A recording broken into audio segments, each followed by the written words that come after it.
Hello everyone, welcome to our channel current on affairs. तो आज हम 8 मार्च के करंट अफेयर डिस्कस करेंगे और उससे पहले कल के करंट अफेयर का क्विक रिवीजन लेंगे। तो कल का पहला क्वेश्चन था, हाल ही में रक्षा मंत्री ने, हमारे रक्षा मंत्री कौन है? तो वो है राजनाथ सिंह। राजनाथ सिंह ने कहाँ प्रशासनिक और परीक्षण के लिए आधुनिक भवन चोल का उद्घाटन किया?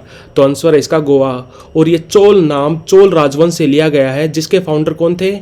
चोल डायनेस्टी के फाउंडर थे विजयालय। हाल ही में किस राज्य सरकार ने इंदिरा गांधी प्यारी बहना सुख सम्मान निधि योजना लॉन्च की? तो ये की हिमाचल प्रदेश की सरकार ने, जहां पे सरकार है कांग्रेस पार्टी की। और इस योजना के तहत 18 से लेकर 60 साल तक की औरतों को 1500 रुपये पर मंथ दिए जाएंगे। 1500 रुपये हर महीने दिए जाएंगे। और यहाँ पर सीएम कौन है? तो वो है सुखविंदर सिंह सुक्खू और राज्यपाल है शिव प्रताप शुक्ला। हाल ही में 30 बैंक आरबीआई के किस पोर्टल से जुड़े? तो आंसर है इसका उद्गम। आरबीआई की बात करें तो आरबीआई कब बना था? तो ये बना था 1 अप्रैल 1935 को और इसका राष्ट्रीयकरण हुआ था 1 जनवरी 1949 को। और अभी इसके 25वें गवर्नर कौन है? तो वो है शक्तिकांत दास। और इसका हेडक्वार्टर कहाँ है? तो वो है मुंबई में। और आरबीआई के पहले गवर्नर कौन थे? तो वो थे ओसबोर्न स्मिथ। एशिया की पहली रिवर राफ्टिंग चैंपियनशिप कहाँ पर हुई? तो ये स्टार्ट हुई है शिमला में। और ये कौन सी नदी पर हो रही है? तो नदी का नाम है सतलुज। हाल ही में कौन सी राज्य सरकार ने सरकारी स्वामित्व वाला ओटीटी प्लेटफॉर्म लॉन्च किया? तो ये क्या केरल की सरकार ने। और इस ओटीटी प्लेटफॉर्म का नाम क्या होगा? तो नाम होगा सी स्पेस। हाल ही में भारत का पहला स्टीम बॉयलर एक्सपो 2024 कहाँ पर शुरू हुआ? तो ये हुआ गुवाहाटी में। और अभी थोड़े दिन पहले आइसक्रीम एक्सपो भी हुआ था। आइसक्रीम एक्सपो कहाँ पर हुआ था? ये हुआ था नोएडा में। और अभी थोड़े दिन पहले भारत का सबसे बड़ा टेक इवेंट, जिसका नाम था टेक एंड इनोवेशन समिट, कहाँ पर हुई थी? ये हुई थी बेंगलुरु में। हाल ही में दुनिया के सबसे अमीर व्यक्ति कौन बने? तो ये बने जेफ बेजोस। पहले पे हैं जेफ बेजोस, दूसरे पे हैं एलन मस्क की कंपनी का नाम है स्पेस एक्स। और जेफ बेजोस, इनकी टोटल वर्थ कितनी है? तो इनकी है $200 बिलियन और एलन मस्क की है $198 बिलियन। और जेफ बेजोस की कंपनी का नाम क्या है? तो वो है अमेजोन कंपनी बनी थी सन 1994 में। और अभी इसके CEO कौन है? तो वो है एंडी जेसी। और अमेजोन की एक स्पेस कंपनी भी है। अमेजोन की स्पेस कंपनी का नाम क्या है? तो वो है ब्लू ओरिजन। हाल ही में किस राज्य सरकार ने विधवा पुनर्विवाह प्रोत्साहन योजना लॉन्च की? तो ये की झारखंड की सरकार ने, जहां पर सीएम है चंपई सोरेन। पार्टी इनकी झारखंड मुक्ति मोर्चा। और ये पार्टी बनी थी सन 1972 में। और झारखंड के राज्यपाल कौन है? तो वो है CP राधाकृष्णन। और झारखंड को अलग राज्य का दर्जा कब मिला था? तो वो मिला था 15 नवंबर 2000 को। हाल ही में किस राज्य सरकार ने M-युवा योजना लॉन्च की? तो ये की उत्तर प्रदेश की सरकार ने, जहां पर सीएम है योगी आदित्यनाथ और यहाँ पे राज्यपाल है आनंदीबेन पटेल। और M-युवा की फुल फॉर्म क्या है? तो वो है मुख्यमंत्री युवा उद्यमी विकास अभियान। तो बढ़ते हैं आज की वीडियो की तरफ। आज का पहला क्वेश्चन है, हाल ही में NPCI यानी कि national payment corporation of India ने AI तकनीक के लिए किस संस्थान के साथ साझेदारी की? तो ये की इंडियन इंस्टीट्यूट ऑफ साइंस यानी कि भारतीय विज्ञान संस्थान के साथ, जो है बेंगलुरु में। और ये संस्थान बना था 1909 में। इसको बनाया था 2 लोगों ने, जमशेदजी टाटा और मैसूर के राजा थे कृष्ण राज वाडियार 4। और इस इंस्टीट्यूट को पहले बोलते थे टाटा इंस्टीट्यूट। और इस संस्थान को यूनिवर्सिटी का दर्जा मिला था सन 1958 में।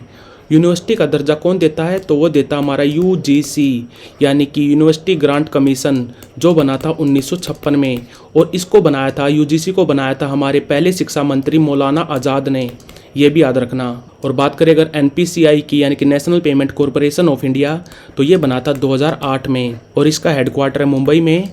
और अभी इसके MD और CEO कौन है? तो वो हैं दिलीप असबे। और NPCI ने ही बनाया था UPI यूनिक पेमेंट इंटरफेस। साल था 2016। तो इसका आंसर है Indian Institute of Science Bengaluru. हाल ही में अटल इनोवेशन मिशन जो हमारे नीति आयोग के अंडर काम करता है, इसने फ्रंटियर टेक्नोलॉजी लैब शुरू करने के लिए किस कंपनी के साथ साझेदारी की? तो ये की मेटा कंपनी के साथ। मेटा पेरेंट कंपनी है इंस्टाग्राम, फेसबुक और व्हाट्सएप की। और अभी इसके सीईओ कौन है? तो वो है मार्क जुकरबर्ग। और ये अटल इनोवेशन मिशन यानी कि AIM, इसको लॉन्च किया था हमारे नीति आयोग ने सन 2016 में। और बात करें अगर नीति आयोग की, तो ये बना था 2015 में। और अभी इसके चेयरमैन कौन है? तो वो है PM मोदी। अभी इसके चेयरमैन है PM मोदी। और वाइस चेयरमैन कौन है? तो वो है सुमन बैरी। और ये हमारे मिनिस्ट्री ऑफ प्लानिंग के अंडर काम करता है। तो आंसर है इसका मेटा। हाल ही में किसने मीथेन गैस को ट्रैक करने के लिए मीथेन सैटेलाइट को कक्षा में भेजा? तो आंसर है इसका स्पेसएक्स कंपनी का फैल्कन 9 रॉकेट यूज किया गया था। और इस सैटेलाइट को कहाँ से छोड़ा गया? तो ये छोड़ा गया कैलिफोर्निया से। और मीथेन गैस की बात करें तो इसका फॉर्मूला होता है CH4। धरती पर जो ग्लोबल वार्मिंग बढ़ रही है उसका सबसे बड़ा रीजन है कार्बन डाइऑक्साइड और दूसरे पे है मीथेन। इसी मीथेन गैस को ट्रैक करने के लिए मीथेन सैटेलाइट को छोड़ा गया है। ये सैटेलाइट ये पहचान करेगा कि कितनी मीथेन कहाँ से आ रही है और कौन इसका जिम्मेदार है, और क्या मीथेन का उत्सर्जन समय के साथ बढ़ रहा है या घट रहा है। तो मीथेन गैस को ट्रैक करने के लिए मीथेन सैटेलाइट को छोड़ा गया है स्पेसएक्स कंपनी के फैल्कन 9 रॉकेट का यूज करके। और ये स्पेसएक्स कंपनी कब बनी थी? तो ये बनी थी 2002 में। और ये नासा कब बनी थी? तो नासा बनी थी 1958 में। जाक्सा बनी थी 2003 में। और इसरो बनी थी 15 अगस्त 1969 को। हाल ही में एयरबस कंपनी ने विमानन प्रशिक्षण यानी कि एविएशन ट्रेनिंग मानकों को उन्नत बनाने के लिए किस संस्थान के साथ सहयोग किया? तो आंसर है इसका IIM मुंबई। भारत में टोटल IIM है 21। पहला IIM बना था IIM कोलकाता, साल था 1961। भारत में IIT कितनी है? IIT है 23। पहला IIT बना था खड़गपुर में, साल था 1951। और बात करें अगर एयरबस कंपनी की, तो इस कंपनी का हेडक्वार्टर कहाँ है? तो वो है फ्रांस में एक शहर है टोल यूसे। और बात करें अगर इंटरनेशनल सिविल एविएशन ऑर्गेनाइजेशन की, तो इसका हेडक्वार्टर कहाँ है? तो वो है मॉन्ट्रियल है कनाडा में। और ये संस्थान बना था 1947 में। और हम इंटरनेशनल सिविल एविएशन डे कब मनाते हैं? तो वो मनाते हैं 7 दिसंबर को। और भारत के नागरिक उड्डयन मंत्री कौन है? तो वो है ज्योतिराज सिंधिया। तो आंसर है इसका IIM मुंबई। हाल ही में पाकिस्तान की पंजाब सरकार के पहले सिख मंत्री कौन बने? तो ये बने रमेश सिंह अरोड़ा पाकिस्तान के पंजाब के पहले सिख मंत्री बने। और पाकिस्तान की पंजाब की पहली महिला CM बनी है मरियम नवाज। और इन दोनों की पार्टी है PMLN, पाकिस्तानी मुस्लिम लीग नवाज। और ये मरियम नवाज बेटी हैं नवाज शरीफ की। नवाज शरीफ पाकिस्तान के 3 बार PM बन चुके हैं। और अभी कौन है?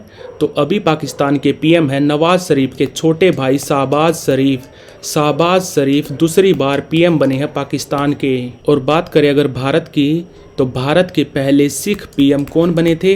भारत के पहले सिख PM बने थे मनमोहन सिंह। और पहले सिख प्रेसिडेंट कौन बने थे? तो वो बने थे ज्ञानी जैल सिंह। तो अभी पाकिस्तान के पंजाब सूबे के पहले सिख मंत्री बने हैं रमेश सिंह अरोड़ा। हाल ही में किस राज्य के माजुली मखोटे को GI टैग मिला? ये माजुली ये एक आइलैंड है जो है असम में। तो आंसर है इसका असम। दुनिया का सबसे बड़ा रिवर आइलैंड है माजुली। ये कौन सी नदी पर है? तो नदी का नाम है ब्रह्मपुत्र। और ये माजुली डिस्ट्रिक्ट भी है असम राज्य का। असम की बात करें तो CM है यहाँ पर हिमंता बिस्वा शर्मा, पार्टी यानी कि BJP। और यहाँ पे राज्यपाल कौन है? तो वो है गुलाब चंद कटारिया। और बात करें अगर GI टैग की, तो जो भी देश WTO के मेंबर कंट्री हैं वर्ल्ड ट्रेड ऑर्गेनाइजेशन बना था 1995 में, हेडक्वार्टर इसका जेनेवा में। जो देश WTO के मेंबर कंट्री हैं वो अपने अपने देशों में GI टैग देते हैं अलग अलग प्रोडक्ट को। और भारत में जो GI गुड्स एक्ट आया था वो आया था 1999 में, इंट्रोड्यूस हुआ था 1999 में और इम्प्लीमेंट हुआ था 2003 में। और ये GI टैग दिया जाता है 10 साल के लिए। 10 साल के लिए दिया जाता है जीआई टैग। और भारत में सबसे पहले जीआई टैग दिया गया था दार्जिलिंग की चाय को, साल था 2004-05। तो हाल ही में असम के माजुली डिस्ट्रिक्ट के मुखोटो को जीआई टैग मिला। भारत की पहली एआई टीचर का नाम क्या है? तो ये है आइरिस। आइरिस एक एआई टीचर है। इसको इंट्रोड्यूस किया गया है तिरुवनंतपुरम के एक गवर्नमेंट स्कूल में। तिरुवनंतपुरम कैपिटल है केरला की। और अभी अभी केरला में कौन सा त्यौहार मनाया गया था? तो उसका नाम है अट्टूकल पोंगल। अट्टूकल पोंगल। और केरल सरकार ने अभी अभी अपना ओटीटी प्लेटफॉर्म भी बनाया है। उस ओटीटी प्लेटफॉर्म का नाम है सी स्पेस। और हेल्थ केयर के मामले में केरला पहले नंबर पर है। ये कहना हमारे NITI Aayog health care index का। NITI Aayog health care index के हिसाब से केरल राज्य भारत में पहले स्थान पर है। तो भारत की पहली एआई टीचर का नाम है आइरिस, जिसको इंट्रोड्यूस किया गया है तिरुवनंतपुरम के एक स्कूल में। तिरुवनंतपुरम को एवरग्रीन सिटी ऑफ इंडिया भी बोलते हैं। ये नाम इसको पहली बार दिया था गांधी जी ने, evergreen city of India Thiruvananthapuram. हाल ही में 3 दिवसीय राष्ट्रीय बागवानी मेला कहाँ पर शुरू हुआ? तो ये हुआ बेंगलुरु शहर में। ये चलेगा 5 से लेकर 7 मार्च तक। और बात करें अगर बेंगलुरु की, तो बेंगलुरु कहाँ पर है? ये है कर्नाटका में। यहाँ पर सीएम कौन है? तो वह सिद्धारमैया। और यहाँ पे राज्यपाल कौन है? तो वो है थावर चंद गहलोत। इनका संबंध है राजस्थान से। और सिद्धारमैया की पार्टी है कांग्रेस। कांग्रेस की 3 राज्यों में सरकार है, हिमाचल प्रदेश में, तेलंगाना में और कर्नाटका में। और ये कांग्रेस पार्टी कब बनी थी? तो ये बनी थी 28 दिसंबर 1885 को। इसके फाउंडर थे A.O. ह्यूम। और अभी कांग्रेस की लोकसभा में सीट है 47 सीट है लोकसभा में कांग्रेस की। और अभी कांग्रेस पार्टी के प्रेसिडेंट कौन है? तो वो है मल्लिकार्जुन खड़गे। इनका संबंध भी है कर्नाटका से। और कांग्रेस की 3 राज्यों में सरकार है और 2 राज्यों में अलायंस में है। एक तो है झारखंड में और एक है तमिलनाडु में। झारखंड में है झारखंड मुक्ति मोर्चा के साथ। झारखंड मुक्ति मोर्चा ये पार्टी बनी थी सन 1972 में। और तमिलनाडु में जो सरकार है डीएमके की, ये डीएमके पार्टी के साथ अलायंस में है कांग्रेस। और ये डीएमके पार्टी कब बनी थी? तो ये बनी थी 1949 में। तो अभी अभी 3 दिवसीय राष्ट्रीय बागवानी मेला कहाँ पर शुरू हुआ? तो ये हुआ बेंगलुरु में। हाल ही में भारत के पहले स्मॉल स्केल एलएनजी यूनिट का उद्घाटन किस राज्य में किया गया? तो आंसर है इसका मध्य प्रदेश में। कहाँ? विजयपुर में। और एलएनजी यानी कि लिक्विफाइड नेचुरल गैस, इसका उद्घाटन किया हमारे पेट्रोलियम एंड नेचुरल गैस मंत्री हरदीप सिंह पुरी जी ने। ये हैं हरदीप सिंह पुरी। इन्होंने 2 चीज़ों का उद्घाटन किया है। एक तो किया है गेल कंपनी के सबसे छोटे एलएनजी यूनिट की, जिसकी हम बात कर रहे हैं। और दूसरा किया है 201 सीएनजी स्टेशन का। और बात करें अगर गेल की, तो ये एक सरकारी कंपनी है जो हमारे पेट्रोलियम और नेचुरल गैस मंत्रालय के अंडर काम करती है। और ये कंपनी कब बनी थी? तो ये बनी थी 1984 में। और अब इसके चेयरमैन कौन है? तो वो है संदीप गुप्ता। और अगर आप दिल्ली या एनसीआर में रहते हैं तो आपने देखा होगा इंद्रप्रस्थ सीएनजी स्टेशन भी है गेल कंपनी का। तो अभी गेल कंपनी का सबसे छोटा एलएनजी यूनिट का उद्घाटन किया गया है मध्य प्रदेश के विजयपुर में। तो like, share, subscribe. Thank you for watching current on affairs.